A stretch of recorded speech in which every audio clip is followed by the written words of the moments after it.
Please rise. The power!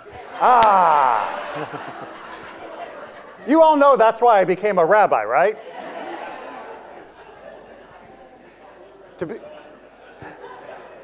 be able to have an entire room at my beck and call. Please rise, please sit, please turn to page 184.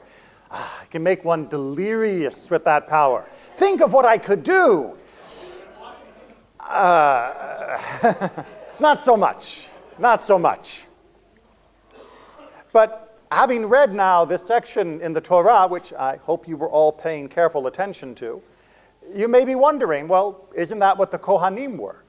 The priests of the ancient world, Aaron and his sons, and the descendants that came after, some of which represent even here today. Nice job, Jonah. The Kohanim, weren't they just dictators? Weren't they just empowered by their heredity to be able to command and control the Israelites for thousands of years?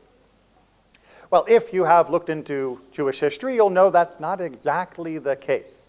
And if you've ever worked with Jewish institutions, you'll know that commanding large groups of Jews is not all it's cracked up to be. Because the Kohanim, like the kings that came later, they had a very unusual relationship with the nation. Which is to say, long before the idea became more popular in Europe, there was a constitutional dictatorship. There was a constitutional monarchy. The Constitution, of course, being the Torah. So when the Kohanim told somebody, this is the sacrifice you need to bring, they weren't saying it because they were hungry for that particular type of sacrifice that day.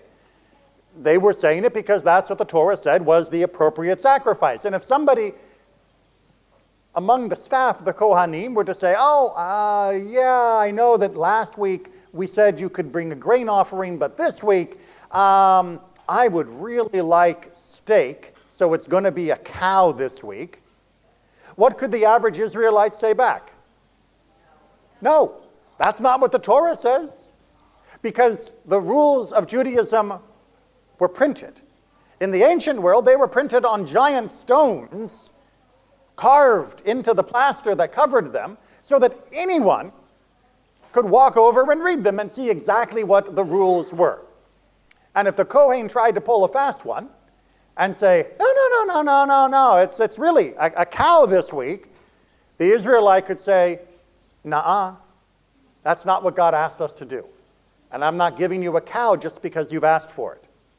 And if the Kohen were to be stubborn and to say, I'm demanding a cow, and if not, you can't come to the altar. Well, now the Israelite would be stuck, right? Because without the altar, how could they fulfill their obligations to God? What could they possibly do when they are under the control? Even if the Kohen was supposed to be hemmed in by a constitution, even if the law was meant to be promulgated publicly and universally so that no one could be taken advantage of, the Kohen, after all, was in the seat of power. They were in control of that altar, and we knew from those same laws that we were not allowed to go offer sacrifices under every leafy tree or high hill. So now we really just have to give in, don't we? Anybody know Jewish history? Did we give in the corrupt later days of the Second Temple period? No, we did not. No, we did not. Some people went a little crazy and ended up living down by the Dead Sea, of Dead Sea Scroll fame. And yeah, if you've ever lived anywhere near the Dead Sea, you'll know they were crazy for voluntarily going there when Israel has many more beautiful places to live. And others went back into those texts, those public documents that were meant to guide us and the Kohanim. And they realized that God never expected us to serve a corrupt Kohanut. That if the Kohanim were behaving incorrectly, then the altar no longer was a place that we needed to go in order to affect all of the transformative experiences that it was meant to provide. That prayer and community and personal observance of the commandments were absolutely sufficient. And more radically, not only were they sufficient, they were primary. That while it was true that when the altar was not corrupted by the politics of its day, that it was appropriate and right to go in order to seal those moments with the sacrificial acts, only offering a sacrifice and having none of the spiritual life that was meant to go along with it was completely inadequate. Prophet after prophet, from Isaiah to Jeremiah and all of the others in between, explained that sacrifice without intent, sacrifice without contrition, sacrifice without personal joy, sacrifice while resenting the poor that would be helped by what you shared with them, God didn't want any of that. Indeed, God called it a desecration to bring a sacrifice incorrectly. And by incorrectly, he wasn't just talking about the blemishes or the various forms of things that could disqualify a sacrifice. He meant to bring it with the wrong heart.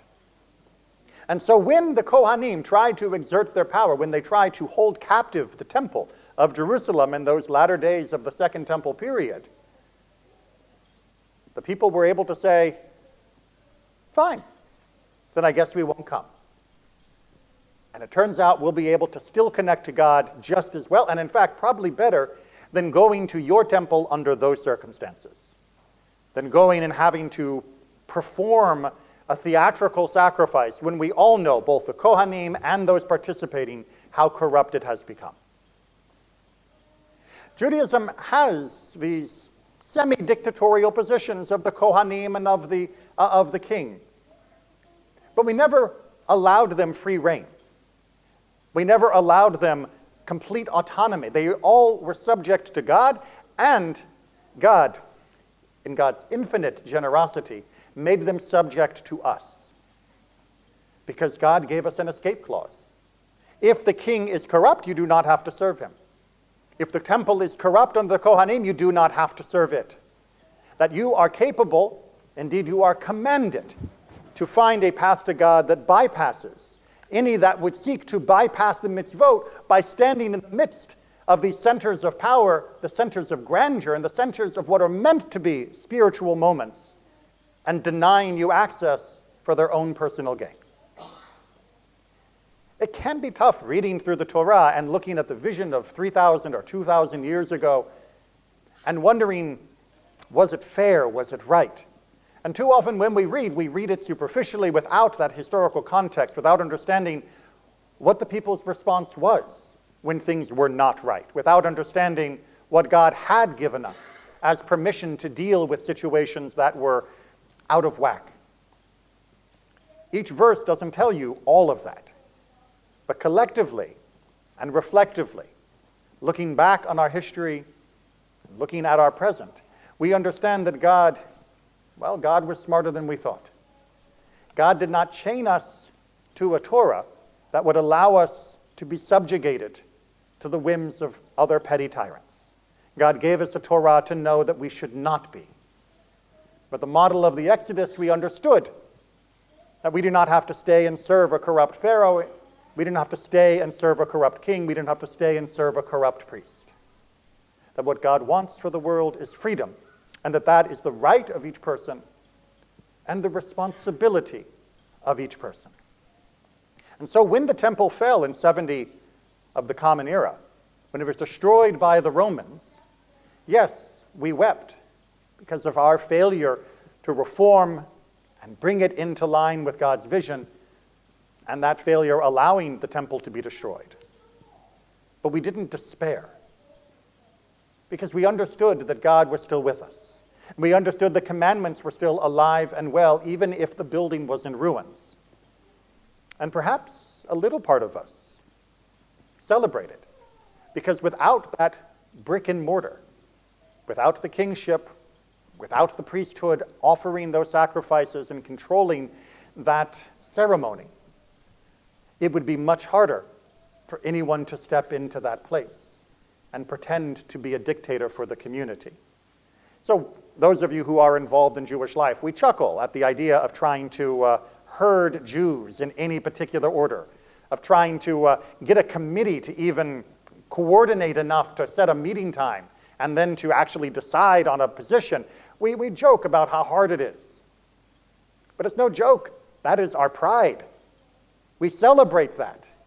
We are not ones to bow. We are not ones to grovel. We are not ones to ignore or be apathetic. We engage. We challenge. We push. We annoy, as it should be. Because the Torah is there to guide us, to say that each individual has a responsibility to make this world what it should be, and to challenge those who would distort that vision.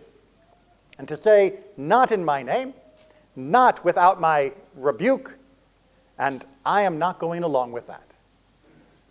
This has made Judaism, yes, a little scattered, and it's given us definitely a reputation for arguing and fighting and all of that. But we fight because we care. We fight because we care about what God gave us, and we will protect it. And we fight because we care about each other. And we will not allow any other to corrupt themselves by setting themselves up as a petty leader of the Jewish people, or by allowing them to be manipulated by others who would do the same. That only works if we recognize that as our each unique individual responsibility. It is on the shoulders of each one of us, not all of us. You cannot wait and let someone else take care of it.